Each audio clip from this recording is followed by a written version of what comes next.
Hello everyone. आज है 6 दिसंबर और आज इस वीडियो में हम बात करने जा रहे हैं यस बैंक के बारे में। देखिए, यस बैंक को लेकर दो तीन बहुत ही बढ़िया खबर निकलकर सामने आई है जो आने वाले दिनों में इस शहर में काफी बड़ा जोश भर सकती है। वीडियो में हम बातचीत करेंगे उन खबर के बारे में और हाल फिलहाल में यस बैंक के शेयर में क्या करना चाहिए, वो सारी चीजें आज इस वीडियो में हम डिस्कस करेंगे। लेकिन उससे पहले अगर आपने अभी तक चैनल को सब्सक्राइब नहीं किया है तो प्लीज अभी इसे सब्सक्राइब कर लीजिए, क्योंकि आगे भी बहुत सारे वीडियोस हैं जो आपको काफी ज्यादा हेल्प करेंगे। उसके साथ साथ अगर आपने अभी तक मेरे टेलीग्राम चैनल को भी सब्सक्राइब नहीं किया है तो उसको भी सब्सक्राइब करना मत भूलिएगा। वहां पर मैं आपको जो जो बड़े दिग्गज ब्रोकरेज हाउस है उन्होंने किन किन शेयर्स में खरीदारी करने की सलाह दी है उसके बारे में अपडेट करता रहता हूँ, तो उसको भी सब्सक्राइब करना मत भूलिए। तो चलिए यहाँ पर हम बात करते हैं यस बैंक की।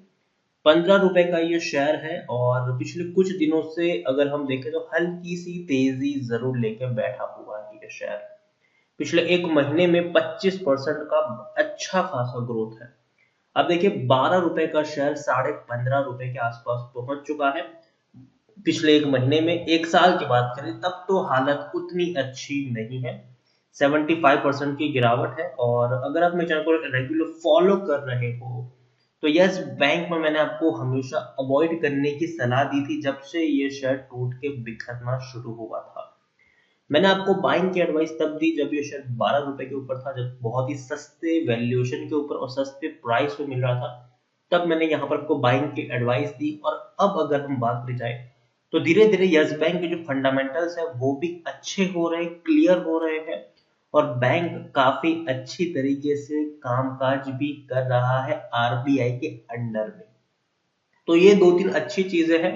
उसके अलावा जो सबसे बड़ी खबर अभी की जो निकल कर आई है वो ये है कि एक बड़ी चीज कल से लागू हो सकती है यस बैंक में। उसकी अगर मैं यहाँ पर बात करने जाऊं तो सबसे पहले हम देखेंगे तो देखिए, पिछले यस बैंक का क्राइसिस हम सबको पता है कि इतना बड़ा कर्जा हो गया था बैंक के ऊपर कि ऑलमोस्ट बैंक दिवालिया होने के कगार पे था। लेकिन बाद में स्टेट बैंक ऑफ इंडिया ने इसको टेक ओवर किया और पिछले कई वक्त से काफी अच्छी तरीके से वो इस बैंक को चला भी रहे हैं।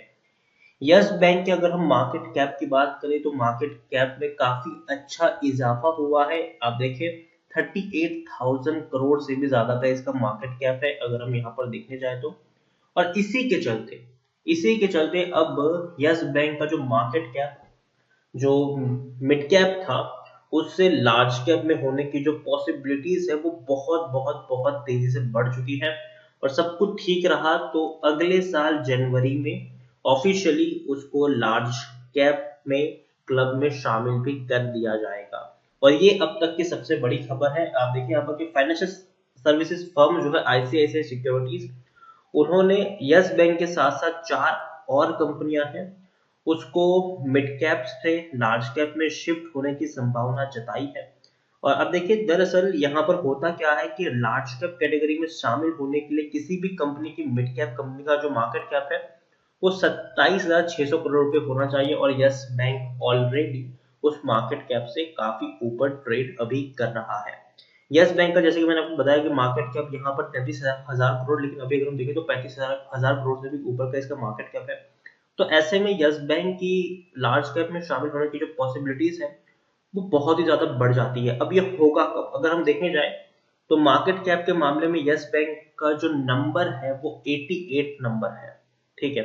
अब देखिए, हम association of mutual funds in India जो है वो 5 जनवरी 2021 को स्टॉक्स की जो फ्रेश कैटेगरी है उसको अनाउंस करेगी। तो ऐसे में अगले साल 5 जनवरी को काफी बड़ी पॉसिबिलिटीज है कि यस बैंक लार्ज कैप में शामिल की ऑफिशियल अनाउंसमेंट हो सकती है। और ये देखिए, यहाँ पर लार्ज कैप में शामिल होने के कई सारे बेनिफिट्स भी हैं।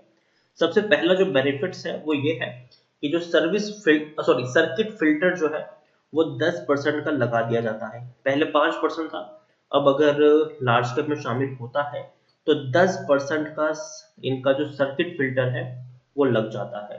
तो ये सबसे बेहतर चीज है। और अब इसे आप देख सकते हैं, आप देखेंगे कि आने वाले कुछ दिनों में यस बैंक में अच्छी खासी तेजी भी आपको देखने को मिल सकती है। दूसरी जो पॉसिबिलिटीज है, दूसरी जो अच्छी बात है लार्ज कैप में शामिल होने की, वो ये है कि इसकी वजह से जो कंपनियां होती है वो इन्वेस्टर्स की नजर में आती है, इन्वेस्टर्स उनको पसंद ज्यादा करते हैं। तो ये भी एक बहुत ही अच्छी चीज है। और दूसरी जो सबसे बेटर चीज ये की जो अनाउंसमेंट यस बैंक ने कही थी वो ये थी कि यस बैंक जो क्या पहले क्या करता था कि बिजनेस लोन ज्यादा देगा और पे करता था, लेकिन अब उन्होंने अपना जो पोर्टफोलियो है उसमें थोड़ा सा बदलाव किया है और एमएसएमई और रिटेल सेक्टर को ज्यादा लोन देने की बातचीत कही है, जो एक तरीके से सिक्योर्ड मानी जाती है। क्योंकि देखिए जो बड़े बिजनेस लोन है उसमें चांसेस ज्यादा होते हैं डिफॉल्ट होने के, और वो हम ऑलरेडी देख चुके हैं यस बैंक में। अनिल अंबानी ग्रुप की कंपनियां, सुभाष चंद्रा ग्रुप की, एसएल ग्रुप की कंपनियां, उन लोगों ने यस बैंक को एक तरीके से बर्बाद करके रखा था। पैसा ले लिया, बहुत सारा पैसा लिया लोन के नाम पर और बाद में वो पे ही नहीं कर पाए। तो ऐसे में अगर यस बैंक अपना जो पोर्टफोलियो में सुधार करेगा, रिटेल और एमएसएमई को देगा, जो छोटे मझोले बिजनेस है और रिटेल जो लोन होते हैं उनके चांसेस ज्यादा होते हैं रिकवर हो जाने के।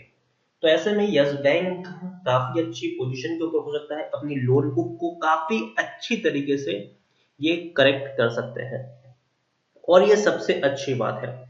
और देखिए एक और चीज जो मुझे सबसे बेटर लगी है वो ये है कि जो इनके ग्लोबल हेड है राजन पटेल, उन्होंने कहा है कि हम अपने रिटेल और एमएसएमई असेट्स के साथ लोन बुक को भी साल 2023 तक डबल करने का लक्ष्य रख रहे हैं और 60% उसको बढ़ाने का प्लान भी है। तो ये बहुत अच्छी बात है, कुछ अच्छा डिसीजन बैंक्स के द्वारा लिए जा रहे हैं जो डेफिनेटली आने वाले दिनों में यस बैंक को काफी ज्यादा स्ट्रेंथ प्रोवाइड कराएंगे, उसमें कोई शक नहीं है। यहाँ पर हम अगर देखें तो काफी बड़ी क्वांटिटी में यहाँ पर खरीदारी बिकवाली हो रही है, तकरीबन 15 करोड़ शेयर्स की डिलीवरी हो रही है एनएससी में, और 4.5 करोड़ से भी ज्यादा के शेयर की डिलीवरी हो रही है बीएससी में। तो ये बहुत अच्छी बात है किसी भी बैंक के लिए। यहाँ पर अगर मैं आपको दिखाने की कोशिश करूँ तो डेफिनेटली एफआईएस ने पिछले क्वार्टर के मुकाबले और म्यूचुअल फंड ने भी थोड़ी सी बिकवाली की है, लेकिन अभी भी बहुत बड़ी होल्डिंग उनके पास देखने को मिल रही है। और सबसे बड़ी हाईएस्ट पब्लिक शेयर होल्डर की बात है तो वो एसबीआई के पास है, स्टेट बैंक ऑफ इंडिया के पास बहुत सारे शेयर्स हैं। यहाँ पर according to Moneycontrol user जो इनकी टेक्निकल रेटिंग है वो भी काफी शानदार है, और आप देख सकते हैं कि according to Moneycontrol user 79% लोग खरीदने की सलाह दे रहे हैं, 12% लोग बेचने की बात करें और 9% लोग आपको यहाँ पर होल्ड करने की नसीहत दे रहे हैं। और पिछले 2 क्वार्टर में अगर हम देखें तो धीरे धीरे बैंक में थोड़ा सा सुधार देखने को मिला, खास करके सितंबर क्वार्टर में 120 करोड़ का प्रॉफिट इस बैंक ने कमाया है सितंबर क्वार्टर में, जो अच्छा प्रॉफिट है। क्योंकि इससे पहले अगर हम देखेंगे तो बैंक लॉस में था, नुकसान में था। जून 2020 में 34 करोड़ का प्रॉफिट था, इससे पहले 3,631 करोड़ का लॉस था, उससे पहले 18,565 करोड़ का लॉस था, इससे पहले 630 करोड़ का लॉस था। तो लॉस मेकिंग थी। अब धीरे धीरे प्रॉफिट हो रहा है, और जिस तरीके के डिसीजंस लिए जा रहे हैं इस बैंक की तरफ से, वो डेफिनेटली इसको आने वाले दिनों में इनकी जो बैलेंस शीट है उसको एक स्ट्रेंथ प्रोवाइड करेगी और डेफिनेटली एक अच्छे पोजीशन पर लाकर रखेगी भी। तो मेरी तरफ से मैं कहूंगा कि धीरे धीरे यस बैंक के जो फंडामेंटल्स है वो डेफिनेटली अच्छे खासे क्लियर हो रहे हैं, बेहतर हो रहे हैं, और काफी अच्छे सुधार होने के भी चांसेस है। और 2-3 जो चीजें मैंने आपको बताई है कि सर्किट फिल्टर चेंज मतलब लार्ज कैप में अगर इनको शामिल कर लिया जाता है जनवरी महीने में, तो एक सबसे बड़ा तेजी का संकेत माना जाएगा। और मेरे हिसाब से मुझे लगता है कि कल से यस बैंक के शेयर में आपको तेजी देखने को मिल जाएगी। तो खरीदारी की है तो बने रहने की सलाह है, फ्रेश बाइंग करना चाहो तो जरूर कर सकते हो, डरने की जरूरत नहीं है। मुझे लगता है कि एक अच्छी स्ट्रेंथ की तरफ शेयर आगे बढ़ रहा है। लेकिन साथ में एक और चीज कहूंगा, एक साथ एक ही प्राइस पर बहुत सारी क्वांटिटी खरीदने की गलती भी मत कर देना। कुछ लोग क्या करते हैं कि एक साथ 10,000 20,000 30,000 शेयर खरीद लेते हैं, लेकिन मैं आपको यही कहूंगा, सजेस्ट करूंगा कि टुकड़ों में खरीदारी करो। अगर आपको 1000 शेयर खरीदने हैं, पहले 200 शेयर खरीदो, वेट करो थोड़ी सी गिरावट आए और क्वांटिटी ऐड करो, वेट करो गिरावट आए और क्वांटिटी ऐड करो। इस तरीके से आप यहाँ पर प्ले करोगे तो डेफिनेटली आपको ज्यादा से ज्यादा फायदा होगा। और यस बैंक मेरी सलाह होगी कि शॉर्ट टर्म का नहीं, लॉन्ग टर्म का पर्सपेक्टिव लेके चलिए। कम से कम 1-1.5 साल का प्लान लेके चलिए, यहाँ पर अच्छा खासा फायदा आपको होगा। और मुझे लगता है कि बहुत ही कम वक्त में शायद आपको 20 रुपए के आसपास ट्रेड करता हुआ देखने को मिल सकता है, और लॉन्ग टर्म में ये आपको 30 रुपए से भी ऊपर ट्रेड करता हुआ देखने को मिल जाएगा। तो बने रहे, गिरावट अगर आए तो पैनिक मत करें, बने रहे यहाँ पर और डेफिनेटली तेजी की उम्मीद ज़्यादा है। तो इसके साथ वीडियो को एंड करूंगा। अगर आपको वीडियो पसंद आया हो तो प्लीज़ इसे लाइक करें, शेयर करें। अगर आप चैनल में पहली बार आए तो प्लीज़ सब्सक्राइब करें और यस बैंक के बारे में आप क्या सोचते हैं वो भी आप मुझे कमेंट में लिखकर बता सकते हैं। Thank you.